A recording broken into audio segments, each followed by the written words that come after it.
In DC, for DC. DC Radio, 96.3 HD4 and DCRadio.gov. So we're going to be talking about your entrepreneurial pursuits. I love that you have actually a creative business, like you're an actual artist, but your artistry is your business as well. So very excited to talk about that because on the show, District Creatives, we talk about utilizing your creativity and turning your passion into your paycheck. And you've actually been able to do that. Now, I know that was with some trial and tribulation. Right. So I'm excited to talk to you about that today. So first, how did you get into art? How did I get into art? I've always been an artist, actually. So when other kids enjoyed cheering or playing sports, I had the paintbrush, crayons, and markers. So art has always been just a natural gift I've had. Okay. And so talk about how you formulated your business. Whew. I love this story, by the way, so feel free to take your time with it. The weird thing about it is people think that, it's true, but people think that my business or my entrepreneurial journey has started when I got laid off as an art teacher. But back when WB was out, I was in 7th grade, literally recreating Tweety Bird, Marvin the Martian, all of that on jeans, making coins, just, buying Jordans back then. And that I went to high school doing that in Dunbar too. And then I went to Norfolk State doing the same thing. Okay. So I did you've stuff. Been about this life. Yeah. So it was always a way to make some extra money, and then in college put myself through school, buying my stuff through school. So after that, that is when I became an art teacher, and the life hit me. And after looking for job after job after job, hearing no, I just kind of took my own destiny into my own hands and got my business license and said, okay, let's see where this is going to go. And 10 years later, 10 whole years. 10. Like 10. That's 10. 10. So I'm here now. I love a story that is not easy bake oven. That's not a 45-second microwave story, because I feel like people may see you now on Fox 5 and they see you working with celebrity clients and things like that, but not know that this has been not only a 10-year journey, but you've been doing this, like you said, since you were in middle school and in high school. So that's deep. Yeah, it's been a journey. It's been a journey. So talk about, I'm very excited to talk to you about this because I know people who are in art and they have creative projects, especially with art. It's like, how do you come up with a price for your artistry? What is your advice for creatives, artists who are new to the market space and they're doing something original, similar to the original pieces that you create, how to create a price point as a new creative entrepreneur? That is a very, very good question, as honestly, I too still go back and forth with that as well. I would say starting out, know your worth starting out, because I used to kind of look at other people who've been full-time artists for years before I have, and it's like, okay, well, they're charging $200 for this, for example, but it may not look quite as detailed as mine, so why should I only charge $20? So it's 2020. It's based on, how much confidence you have in your work, how much you want to make from that piece, and knowing your worth. Like, it's no set price point in the art world to say, okay, I've been doing this for 1 year. This person has been doing this for 10 years. This is how much you should charge. It's like knowing your worth straight out. Yeah.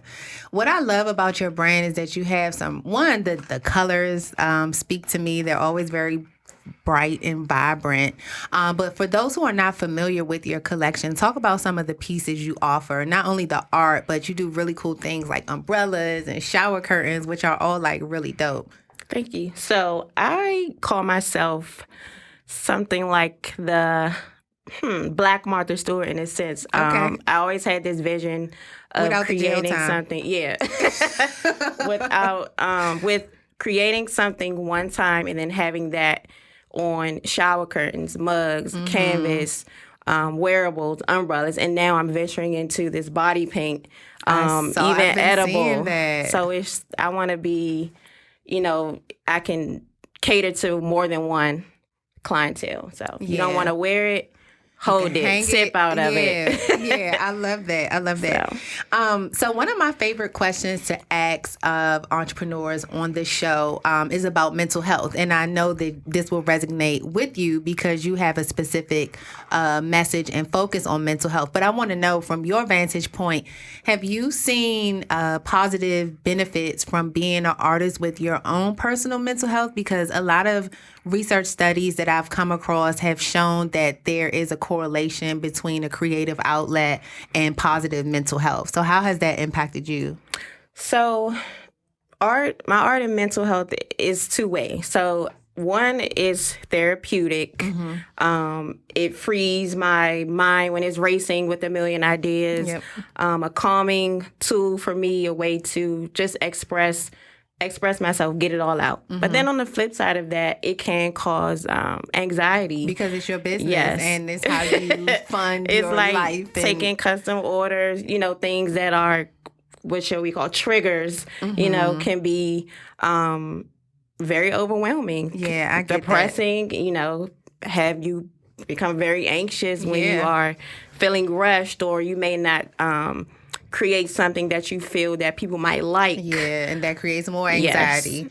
So yeah, thank you for answering that in that way, and being vulnerable to say it helps me, but there are also some issues with it too, because that's real. It's not everything isn't always positive, and I feel like probably the people who have the most success with the positive elements of a creative outlet is not tied to their income, and I think that's the difference. You could just do it, you put it down, and then you move on. No restrictions, right. But you're meeting deadlines and you're meeting people's requirements, and you want to make sure it's, so I can see how that could be a source of stress for you too. Yeah. Well, let me ask you this follow-up question. As an entrepreneur, what do you do for self-care? So I stress that, and I'm trying to incorporate more self-care. But for right now, self-care for me looks like taking a break. Mm-hmm. So some days I have planning days. Some days I'm not going to do anything. Some days are my inspiration days where I just may go to a museum or, Google some things, try to get some inspiration. But self-care for me is not like, oh, let me go get my nails done. Let me get my hair done. Mm-hmm. No, it's more so taking a break from all that creative thinking and processing. Just giving your brain a break. I started doing something for self-care. Oh, yeah, and journaling from the workshop I did with you. So, hey, love that. Shout out to my journals on Amazon if anybody wants it. No, but I started doing something for self-care recently, and it's completely opposite. So I think everything that I do requires some level of thought. I got to be processing or thinking or trying to correspond or communicate with people. And I'm not really into TV at all. I don't really watch a lot of TV. I don't either. But I started watching a show. I started watching Greenleaf, and I know this show is 3 years old, so I'm just kind of binge watching it. But I've been having the time of my life because it's not associated with any timeline. I could just jump in when I feel like it, jump out when I don't. So that's something that I just picked up as a self-care practice. And the reason why is because it's mindless. It doesn't require any thought. So I'm with you. I'm always trying to figure out new things that I can do for my self-care and trying to switch it up and not just do let me go get my nails done or let me go to the shopping. You know what I mean? It's let me do something that is different from what I would normally do on a regular basis. So, and my nails, I'm going to get those done on a regular basis. So switching gears a little bit into some of the mechanics of entrepreneurship, there are a lot of tools and resources that are really impactful for our businesses, especially as millennials and young adult entrepreneurs who are living in this digital age. What would you say are some of your favorite apps for running your business? Mine right now is Instagram. Okay. I like Instagram because you can basically tell a story, create your content on Instagram versus Facebook. It's more for your aunt, your grandma, your mom. It's family reunion planning. Yeah, it's what else? I really like, I'm not on Twitter. Okay. I was, but I don't tweet. What else is Instagram is my main. Okay. And do you have any apps that you use like for technical things, maybe like design apps? Do you use any accounting, bookkeeping type of like super technical businessy kind of apps? No, my accountant does all that stuff. Well, shout out to listen. After a while, you have to get out of all of that. You gotta get out of DIY mode and hire an accountant at some point. Yeah, they do all that. But I mean, I will say this is sort of important. In addition to the apps, though, is to start out legit. You know, a lot of us have a million ideas, and we're like, "Oh, I'm gonna start Sierra's Cookies," and then I make a page, and then I post the cookies. Business. No. And I'm in business. So it's like I learned from being just thrown into this and getting my business license years later after I was a business and getting trademarked years later. Right. You know, saying I'm a boss, but it's like, no, let's make the real boss double moves. Back a little bit and really boss up.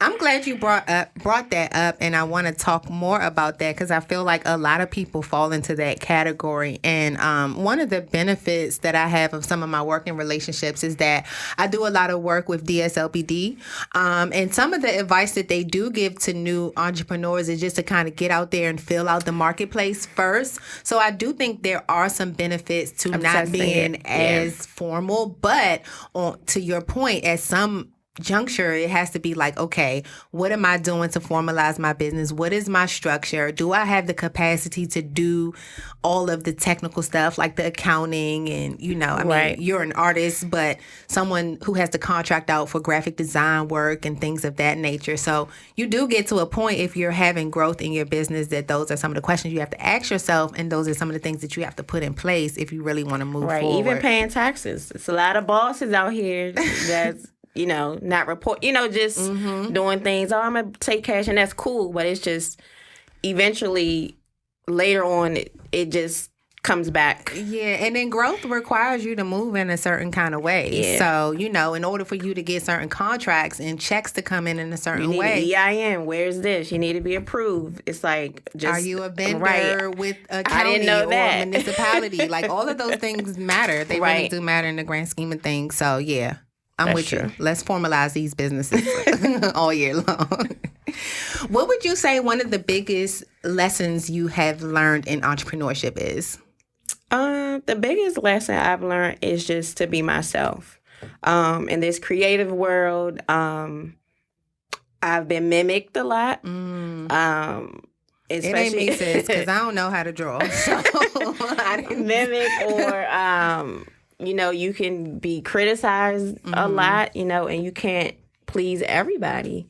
And the minute that you are just authentic, that is when the opportunities just fly in. It's like, hey, don't look over here, don't look to your left or right. It's just when you are truly authentic and have a pure heart behind what you do, the opportunities just roll in for you to show up, to be yourself.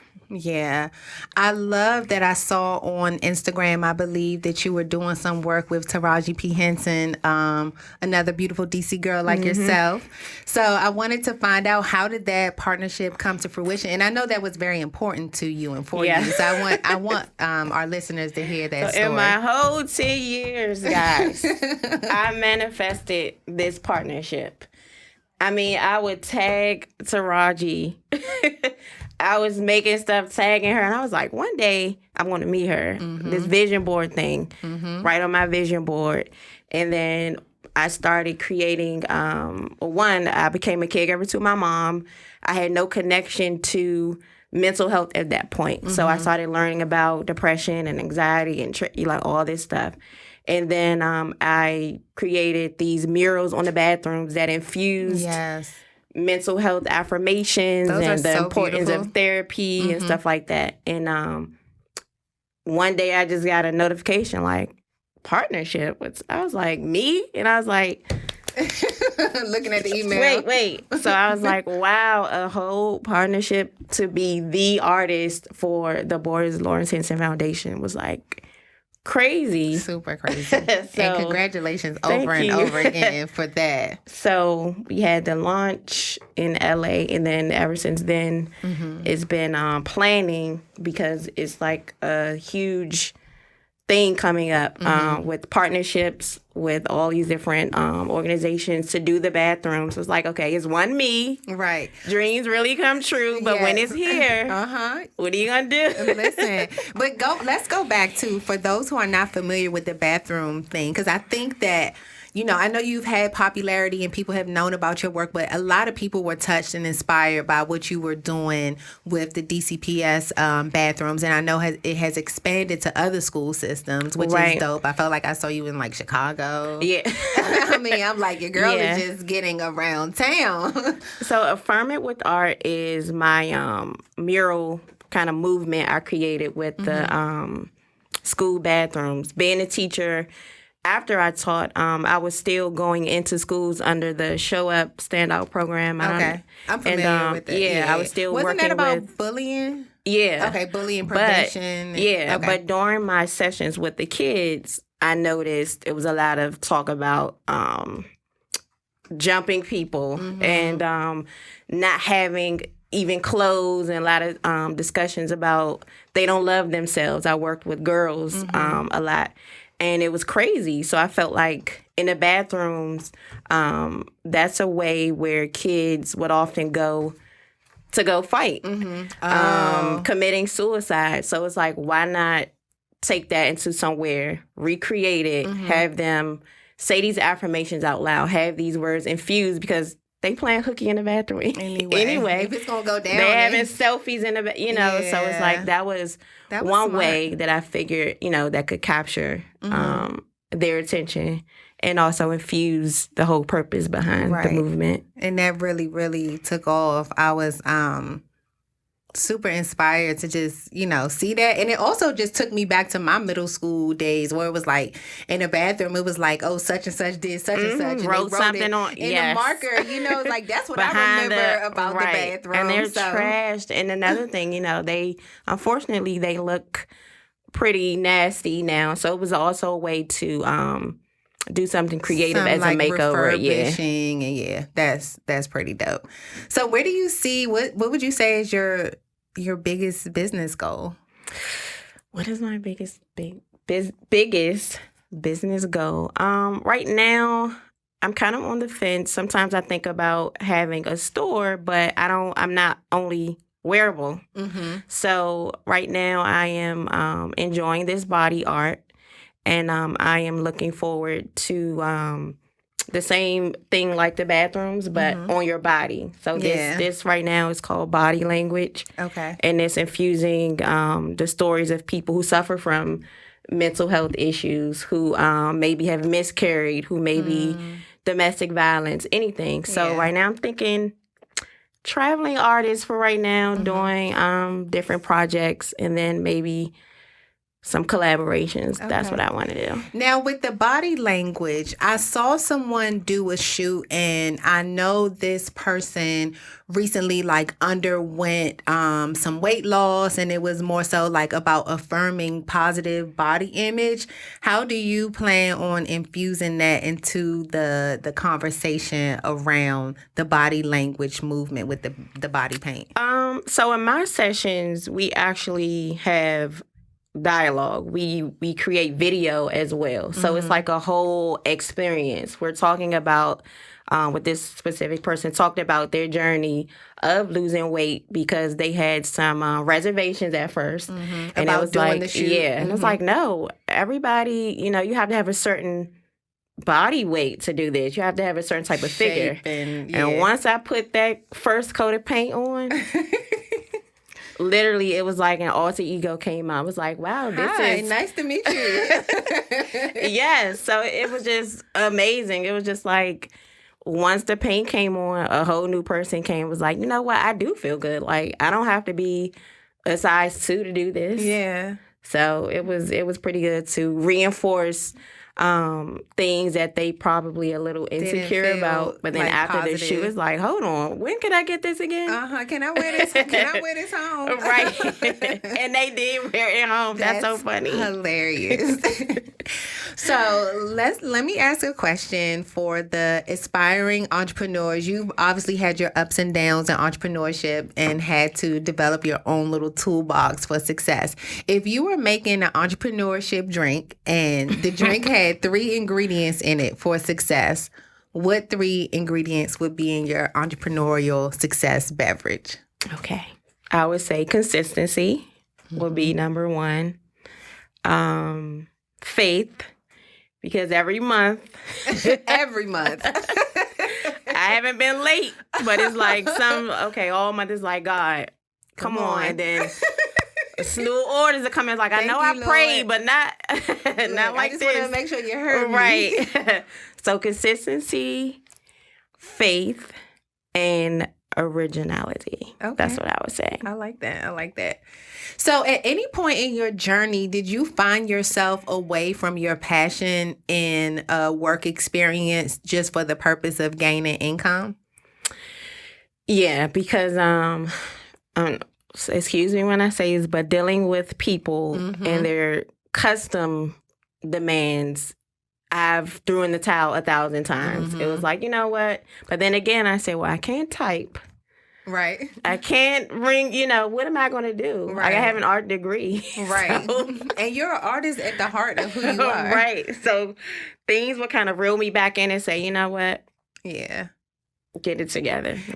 Yeah, and I ask that because a lot of people find themselves, you're very blessed to have majored in a field and be able to work in that field, right? Because I'm sure you noticed from some of your peers who you went to school with that they're now doing something that's totally opposite of their degree. And sometimes that's by choice, sometimes that's by force. So for those individuals who do find themselves working in careers currently that are outside of their true passion, what advice would you give them for turning their passion into their paycheck? I am against the whole quit your job scenario. Quit your job. And I can't stand it. It's like being heavily promoted. It is. I don't care what they say. I'm clocking in. I would say if I knew what I knew now, I don't mind, having a 9-to-5 and using that to save if I do want to make that transition, or just using it to invest back into my business. Right. Like you have to do a lot of branding, and now they have these coaches, manufacturers. So if I would definitely not X out getting a job, and also not even for the financial end, but just the balance. It's cool having other type of working relationships other than this entrepreneur. Exactly, that's true. So I think that's pretty cool. For the community and the network. I'm in total agreement with that. I was just even thinking about my own, a lot of times your coworkers become your customers. Yep. So shout out to the coworkers. They really do. Yeah, and like you said, it's about expanding your network and stuff like that. What would you say the saying collaboration over competition means to you? I like that. And it's something that I need to do more of. But I feel like that's amazing, collaboration over competition. We can go so much further if we collaborate on things. Something that I'm weak in, another person might be stronger in, and vice versa. And together, it can get so much bigger. Yeah. So that is something also in this area I talk a lot about often, because in the art area, it's not often practice. Yeah, I was going to ask about that too. Funny, I've never asked a follow-up question to that, but for you in your arena, what would collaboration look like from your vantage point? Collaboration for me would look like having a collection with multiple artists, and we all can eat from that. We all can put together our strengths and create. Like if my niche is wearable, cool. If someone else likes doing canvas, cool. Someone else likes face painting, cool. Why can't we all come together and showcase all this? But it doesn't work like that. I feel like you do all of those. Right. Don't you? Right. And then it's like doing that. Yeah. Yeah. Yeah. So, but I would love to. I've attempted. It has not been, successful. But I that is something that I really would love to do. Collaborate with a bunch of artists. Yeah. Now, what does the artist network really look like, specifically like in DC? What does it look like? And I asked because, like, I have a really close friend. She works at the Smithsonian. Her major was art. I think she went on to she got her master's in fine art, and she does, like, some type of curation at Smithsonian. But from my relationship with her, I found out that specifically women's in art, it's a small community. Right. So that's what led me to ask that question. And I would not know that much about the art space if it wasn't for her.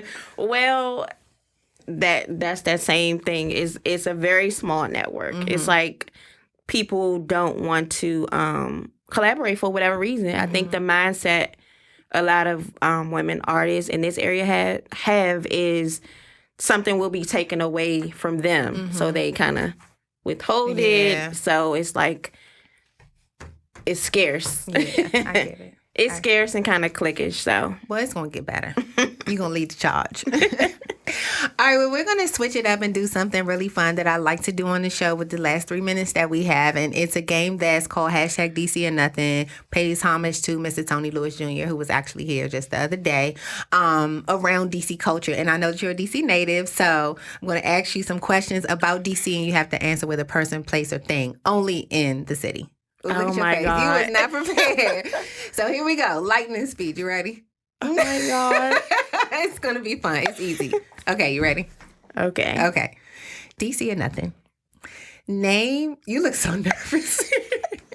Name the best place, and this is all based on your opinion. Best place in the city to see the best views of the city. Downtown. Downtown? Specific area? The mall? Yeah. Mall? Okay.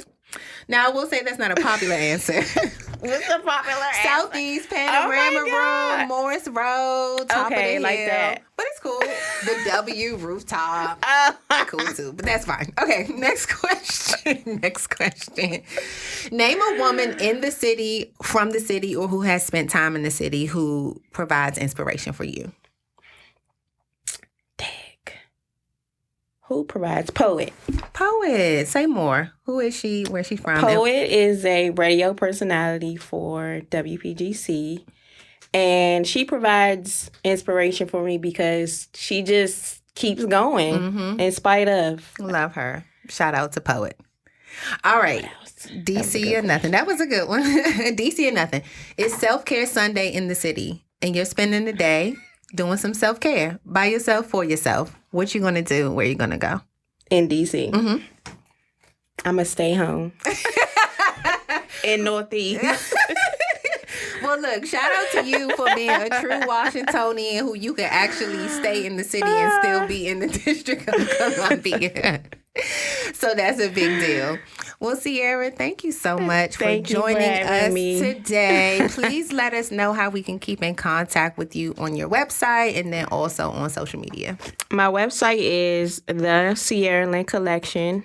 It's TheCierraLynn.com. And my Instagram is at the artist Cierra Lynn. And Facebook is the same thing. Perfect. Now, I don't see any maternity shoots coming my way anytime soon. But if the Lord decides if the Lord decides to bless me in that arena, no, I don't have to have a maternity shoot to do the body paint. But I'm super in love with the body language. You can get painted. Just let me know when. Y'all check it out. It's so dope. So fire. And I wish you all the business and entrepreneurial success this year. I'm so excited to see what you do. And thank you for coming on the show today. In DC, for DC. DC Radio, 96.3 HD4 and DCRadio.gov.